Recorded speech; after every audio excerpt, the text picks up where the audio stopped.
Howdy folks, Doc here with Last Best Tool, and I've got a cool one for you today. Check this out. This is the Civivi Modern Hunter. Modern spelled MDRN, so I guess it's really modern. And this is a gorgeous 21st century expression of what a hunting knife is all about these days. It's kind of like a giant steak knife. Now, if you've got a problem because it's a Civivi, and yes, it's made in China, take it up with the knife designer, Kyle Lamb, 26-year military veteran, Delta Force operator, head of Viking Tactics, firearms instructor, and he has other knife designs with We Knife, which We is the step up above this, kind of the Lexus of the Civivi Toyota. So deal with him. Let's get on with what this thing is all about. So it's got a Nitro V blade. This overall length is about 8.4 inches, and the blade length is 4.1. Now, what's all this thing about? Well, anyone that has done a lot of serious game processing knows that the pull stroke is just as important as the thrust stroke. So when you're slicing, you might be going in this way, but a lot of times you're putting some significant effort into the draw, the pull down and the draw. You're cutting away or cutting into things, including my finger, which I'm not sure how that happened, but I got a nice little... I don't know, does that line up? Do some forensics here. No, that's the wrong angle. I need to figure out which knife I did this with. But anyway, thinking about this thing, it's in a form that is very popular right now with a lot of expensive knife companies, kind of like Benchmade or ones made in Montana. And the more I've played around with this, because it is going into the field with me this fall, the more I played around, the more I realized there's some significant thought put into this, even if it's a unique design that's probably going to cause some people to think, what? I don't know about this. Okay, let's look at the handle first of all. We've got some G10 scales. They are not bolted on. Those are pins that are ground. It's got a large grommet hole here, and I will be putting some bright orange paracord. I wish this came in an orange handle. I think that's just for hunting ideal, and it isn't so people can see you. It's so you don't leave the knife in the field, because a lot of times you're working and then you drop the knife, and you know, if you've been there, you know. Anyway, so we've got this G10 handle, but it is very small. Look at that thing. Small handles in hunting knives are in. Let's take a look at a couple of other knives here. The Civivi Elementum is like a standard, like industry standard average knife. It is so average that it's exceptional. So we've got a similar length here, similar thickness, but a wildly different handle profile and blade. This is the standard kind of almost a drop point, whereas this, I don't know if it's got a good solid name. It starts to drop. It's not a clip point. What we've got here, I don't know, it's almost like a steak knife. If it was a little more symmetrical, maybe a spear point, but this is an ideal knife because it uses the line. If you lined up these 3 points here and drove them straight out, guess where you'd wind up? Right at the tip, which means that the angle of this thing is going to hold up in a solid thrust. So your hand naturally holds it, and if you push forward, because remember, a lot of times in a hunting knife, it's actually a processing knife. You're not hunting. It's not a Rambo knife where you're going to jump out of a tree on a hog or something. Instead, you're going to deal with what you've got after you've made the harvest. And in this case, you're going to be working with it. Now, I did wonder, why isn't there jimping? The Benchmade's got jimping, you know, here, here, here, here. It's got a lot of jimping. You kind of hang on to it. Way up at the front, way up there. I kind of like that, but it also means, you know, you got to clean the thing. You got to little bit of a profile difference. I don't know. I'm going to find out this fall. Another thing, the way you hold this, it's got a significant guard essentially on the back, or you know, in this kind of canoe-shaped almost handle. You've got this thing that you can pull on.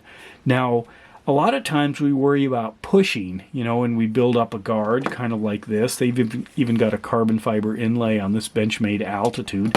This is or has been one of my favorite hunting knives. Still is. It's a VG10 or 3G steel 10, excuse me, 3G steel blade, laminate. Beautiful design. This is a professional hunter knife by Falkneven. Very thick. That's what I liked about it, because you could do a lot with a thick blade. As you get into thinner and thinner blades, you end up, having to be a little bit careful if you're trying to break joints or crush or separate rib cages, stuff like that. This actually does work, but also for very large game, stuff that exceeds North American sizes. But anyway, I love it. But it's got a guard here and got a little bump here on the back. So for drawing it, not a lot to catch your hand. This is opening up that world that we haven't been in a while. The small handle here allows you a tremendous grip. Even wearing gloves, you can still wrap your hand around that thing. And you can pull hard. Your hand is not going to slip off this thing. So it opens up a dimension in knife application, knife use, where we haven't gone very far. I'm excited to see, because maybe a lot of our knife use has been kind of in this little working envelope right here, because we couldn't pull on the knife as hard. It's not, like a tool, you're thinking, I've got to have some sort of purchase to really grab a hold of that, and none of these have that. This is more of a bushcraft style, but you could certainly hunt with it. And it actually tapers. This is the Civivi Cloud Peak, and it tapers out as you move towards the end with a little bit of a bump here. This is a survival knife. This is the Falkneven F1X, which is, a minimalist, high-end survival knife. Beautiful expression here, but not a lot to grab on the draw. We're more worried about slipping forward, so we put a big old guard here that we can push against. But most of the time, if you're pushing, you're needing the tip. And if you need the tip, that's probably not a game processing point. Instead, that's more of, say, self-defense. But we've maintained that into, this is 100% hunting knife. These are not cheap. And it is ultra light, ultra thin, ultra minimalist, but it's got a distinct tip on there. You see right there? So what are we going to do with that? We don't really have a driving pommel, and a lot of times, there will be something on this end that allows you to push in, but instead, what about the pull?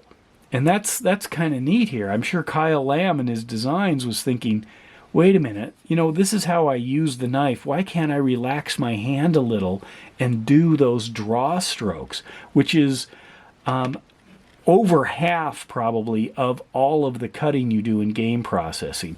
You're not slicing things up in a kitchen. That's more, food prep. We're talking about actually gutting out an animal and producing, packageable meat. That's where this comes in. Boom, boom, boom, boom. Feels beautiful in the hand. And it, guess what, has a street price of under $100, about 97 bucks. Amazing, comes in a couple of different flavors. Again, I wish I had some orange G10 scales there. Nitro V blade.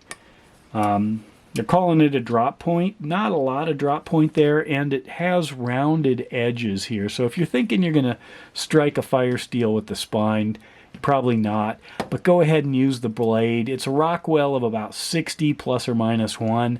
So you're not going to damage it trying to slice a fire steel if you need to start a fire to save your life. But overall, pretty cool. But wait, there's more. This is the sheath. Check this thing out. It's a Kydex sheath, friction fit, couple of straps. You could wear it on your belt in either configuration. And see this? Look at that thing. On the sheath, on the Kydex sheath, it actually has a locking point. So if you hook it on something, you can pull against it. You don't have to use that thumb pressure to launch it. But you're not going to slide around on these things, because this is going to hook on something, and if you drop it in your pocket, You can hook that on the side and easily deploy the knife. Just slide it right out. So there's some serious thought in here. Pretty cool. I'm sure there's more, and I will discover it as I'm carrying this. But a Kyle Lamb designed modern hunting knife from Civivi, under $100. I mean, this should shake up the market, because you generally, from a lot of the companies, you're dealing with 2, 3, and for some of them, even around my neck of the woods, $400 for what is a glorified steak knife. What are your thoughts? Let me know. And with that, Doc out.